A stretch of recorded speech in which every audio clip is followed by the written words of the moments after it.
All right. We are going to talk about discovery platforms versus relationship platforms. So you probably don't even know what I'm talking about right now. No? So I actually read this the other day. I was like, oh, this makes sense. I'm going to steal it. I think it's this guy that tweeted. His name's Jay Klaus.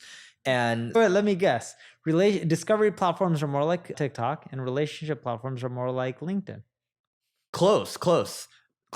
I would say LinkedIn, TikTok, and those would be more like discovery platforms, Reels, right? LinkedIn too? Yeah, because LinkedIn has good organic reach. But your relationship Yeah, platform, but LinkedIn, most people use it for the relationships, for their business network versus okay, maybe you'll say content. halfway. You'll say halfway. Yeah. But here, let's use a better relationship platforms one. Better relationship platform is like your email list, okay? Okay. And to an extent, it's also this podcast because they're really getting to know us. Like, there are some people that have listened to every single podcast. Like a newsletter, relationship platform. There's people that have listened to all 2,500 episodes. Yeah. So point out, guys, we're very appreciative of you for listening to all this episodes. Thank you very much. Yeah. So the key thing here is that you want to have your discovery engines where there's good organic reach to like Reels, Shorts, right? Or even YouTube long form.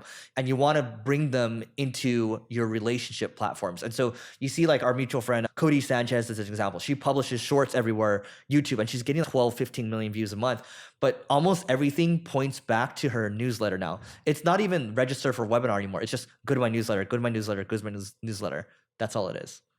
Yeah, and then she uses that and funnels people into all the products she's selling, and it's worked out quite well for her.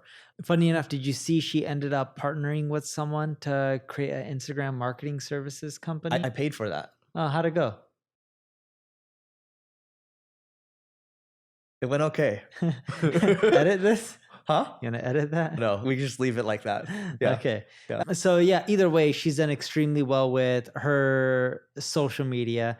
And I do believe if you want to end up converting people and generating a large business from a marketing perspective, you got to have people at the top of funnel and just feed a lot of people in, and a lot of them won't be relevant, and it's okay. The ones that are qualified, you push them into your email list, your text list, you get them to subscribe through RSS, whatever it may be, follow you on social, and you get to know those people better over time, and you communicate with them. And then a portion of those will eventually convert into customers. I like what Cody's doing. You build your email list and she's able to partner up with really talented people. So the Instagram video clip thing that we tried for a little bit, they're very talented people. And they're actually trying to start 6 or 7 different agencies at the same time. And so for us, it's, you're trying to do these couple things. Like maybe we'll come back to you later when you're more focused on this one. But it's also broad. When you look at the Instagram marketing agency, and I know Eric's not trying to knock her or anything like that, the content that she produces is applicable to most people. The content that Eric produces is not. And if he goes broad, he's going to get views, but he's not going to get any customers. And we've tested this as well. When I go broad, I get a lot more views. I actually make less revenue though when I get very specific. The more specific my content, the less views I get and the more revenue I generate.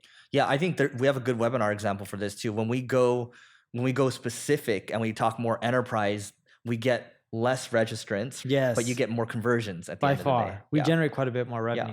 Like even right now, we're doing a webinar series on Black Friday. It's a 4-part series. Today morning, I just finished up as of this recording, I finished up the second in the 4-part series. You don't get as many webinars because we're so far away from Black Friday, but a lot of enterprise companies are starting to plan and prepare right now because they take Black Friday seriously because it drives so much revenue, so they don't wait till the last minute. That kind of stuff drives a lot of revenue. Not as many registrants though. And we've said this before. We said if we were to start from scratch today, we'd probably start with a podcast like this, and we use the discovery engines, and then we'd funnel them. Perhaps, at least for me, I'd funnel them into a newsletter. And Neil uses his newsletter a ton. I think you're sending 4 to 5 emails a week from your np@neilpatel.com. I send 3 a week from there max, but then 1 webinar. No, that's including that. Okay. Yeah, I might have seen 4. But so we have a drip sequence. So sometimes people get more emails, especially when they're brand new on the list. So we're upping ours actually. So we were sending 3 a week. Now we're going to send 4 to 6 because literally before I saw you come in today, our email guy, Mike, he was like, I just talked to my boss who I used to work with at Agora, and he thinks we're producing so much content. Why wouldn't you just send more? And because our email list is already primed for 3, I'm like, okay, yeah, go try it. So we'll see how that goes. We'll report back on the data. But that's, again, we're doubling, tripling down on our relationship engine platforms. The fact that Neil and I are sitting together right now, like we're doubling and tripling. I got Neil to move back as well, right? He did. Yeah, that's And right. he also got me to move back because someone offered me a silly amount of money for my house. That's right. That was probably the main reason. But yes. And Yeah. I also already owned a house in Los Yeah, Angeles. that's so right. It I got makes him it to a move little back. easier. Yeah. Anyway, that is it for today. Please don't forget to rate, review, subscribe. 5 stars, please, on your favorite podcast platform. And hit us on YouTube too, because I guarantee you we will grow a lot there. You don't want to miss it. Goodbye.